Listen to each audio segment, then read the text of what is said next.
Maqedonia e Veriut ka fituar të drejtën për të shfrytzuar këstin e ri prej 65.7 milion eurosh nga plani i rritjes së BE-s. Zëvendës kryeministri Bekim Sali njoftoi se në periudhën e tretë të raportimit shteti zbatoi 21 hapa reformash, nga të cilat 16 u vlerësuan pozitivisht dhe 3 u përfunduan para afatit. Por për të marrë fondet shteti duhet të propozojë projekte konkrete dhe të afatizuara. Nëse flasim për pikat të cilat kanë grace periudhë deri në fund të qershorit, informacioni i fundit është, parasysh se këto deklarata kanë qenë dikon para një muaji, ku realisht pritnim të ketë ngjecje, presim që nga 10 pika të plotësojmë 9.5.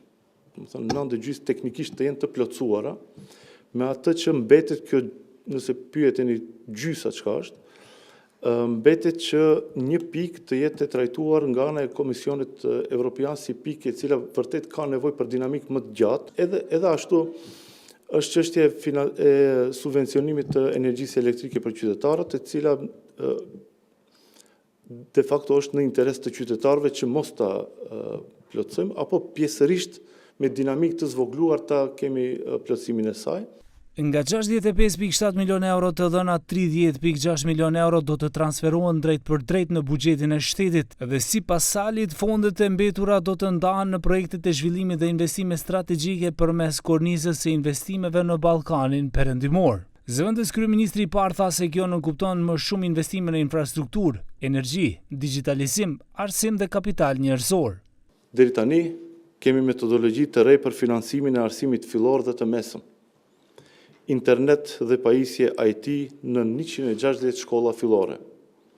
Avancim të shërbimeve digjitale dhe identitet elektronik.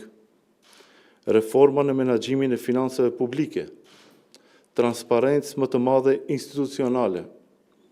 Ulje të procedurave byrokratike dhe investime më të strukturuara në zhvillimin njerëzor dhe digjital.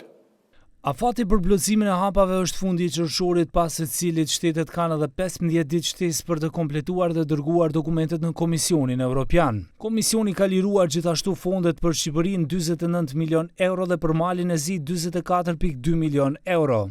Megjithatë, të gjitha këto fonde mund të mos shfrytëzohen nëse shtetet nuk zbatojnë agjendën reformuese brenda afateve të caktuara.